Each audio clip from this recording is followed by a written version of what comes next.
नमस्कार। Success hero YouTube channel में आप सभी का हार्दिक स्वागत है। आज मैं कक्षा 12 के लिए जो माध्यमिक शिक्षा बोर्ड राजस्थान द्वारा 2021 को होने वाली परीक्षा तैयारी के लिए कुछ महत्वपूर्ण सामग्री लेकर के आया हूं। मॉडल प्रश्न पत्र जो माध्यमिक शिक्षा बोर्ड अजमेर द्वारा जारी किया गया है और ये केवल बोर्ड परीक्षा 2021 के लिए है।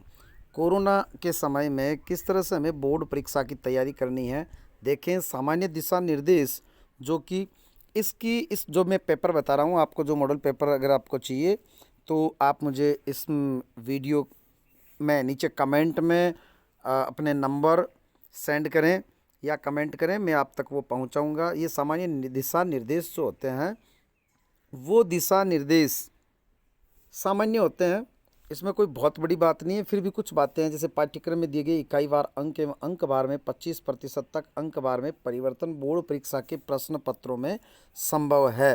फिर भी एक बहुत बड़ा जो है अनुमान वो इस मॉडल पेपर के आधार पर होता है।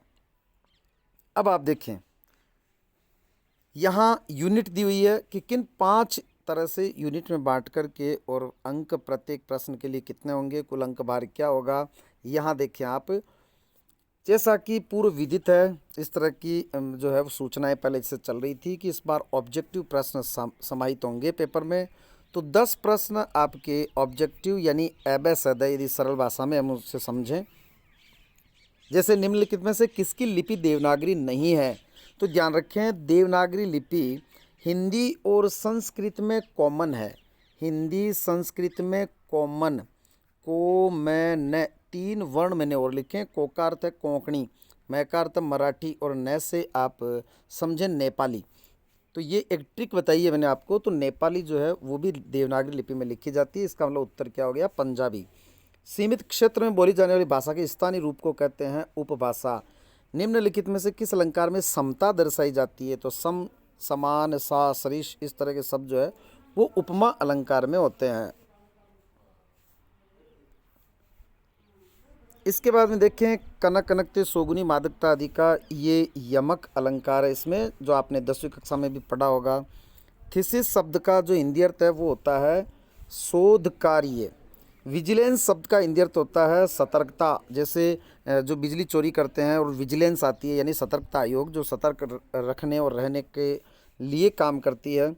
चूड़ामणि द्वारा स्वर्ण थाल उपहार में प्रस्तुत करने पर ममता ने कहा, उसने कहा था, तो क्या आपने मलेच्छ का उत्कोच स्वीकार कर लिया। उत्कोच कहते हैं घूस यानी रिश्वत।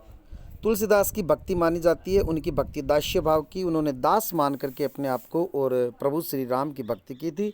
इंटरनेट पत्रकारिता आजकल लोकप्रिय है क्योंकि उपयुक्त सभी कारण हैं, क्योंकि इससे दृश्य और प्रिंट दोनों माध्यम मिलते हैं। खबरें बहुत तेज़ी से मिलती है, जैसे व्हाट्सएप, फेसबुक आदि पर इंटरनेट से जुड़ी जो वेब होती है मैसेज के लिए, न्यूज़ के लिए, इससे खबरों की पुष्टि जो है वो तत्काल होती है कि ये खबर सच्ची है या झूठी है।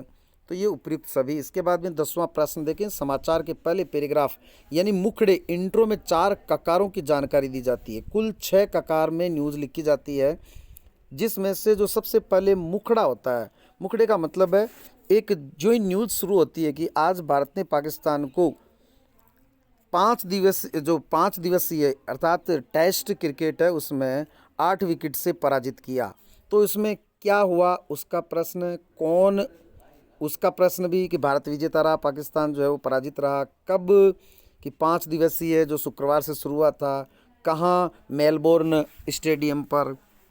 या जैसे कहीं पर आग लगी है तो आग कब लगी और किसने लगाई, क्या हुआ, कौन इसके लिए उत्तरदायी है और कहाँ ये घटना घटी। आज जोधपुर में तड़के दोपहर 2 बजे अज्ञात लुटेरों ने एक पेट्रोल पंप को लूट लिया। तो कब हुई ये घटना, कहाँ हुई, किसने की और क्या घटना हुई, ये जो है वो मुखड़े में आ जाता है। तो इस तरह से, और इसके लिए याद रखना आपको 6 ककार होते हैं, यान, बहा, सेयो, इस तरह से याद रखें आप, यान, बहा, सेयो। अब यहाँ देखो मैंने क के बाद वाला जो वर्ण वो लिखा है। या का अर्थ क्या, न का अर्थ कौन, बे का अर्थ कब, हाँ का अर्थ कहाँ, से का अर्थ कैसे और यो का अर्थ क्यों। तो ये जो कैसे और क्यों है ये बाद में आते हैं। यान बहा अर्थात क्या, कौन, कब और कहाँ, ये 4 जो है वो इंट्रो के अंदर आ जाते हैं। इस तरह से ये जो प्रश्न है इसकी यदि आपको पीडीएफ चाहिए तो आप मुझे कमेंट ज़रूर करें। बाकी प्रश्न कुछ एक नंबर के भी हैं, जैसे एक गद्यांश आया हुआ है, उसके बाद में पद्यांश है, और फिर जो है कुछ प्रश्न है एक नंबर के, फिर खंड बैक के अंदर बड़े प्रश्न हैं जो 2 नंबर के हैं, और उसके बाद में और वो पार्ट जो आपके हटा दिए गए हैं उनमें से पूछे नहीं जाएंगे। ये अभिव्यक्तियों जो जन संचार के माध्यम उस पुस्तक से लिया गया है। और उसके बाद में ये बड़े प्रश्न भी हैं, फिर गद्यांश और जो प्रसंग है सहित जो जहाँ व्याख्या करनी होती है। खंड यह के अंदर बड़े प्रश्न हैं जो 4-6 नंबर के प्रश्न हैं। इस तरह से आपका पेपर होगा।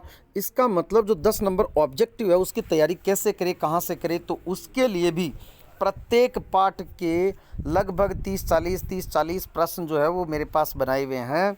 हमारी टीम ने इसके लिए काम किया है। तो यदि वो पीडीएफ भी चाहिए, हिंदी साहित्य और हिंदी अनिवार्य दोनों, तो वो आप मुझे कमेंट करें और दिए गए नंबर पर जो है वो मुझे सूचित करें। आपको वो पीडीएफ भी शीघ्र मिलेगी। धन्यवाद।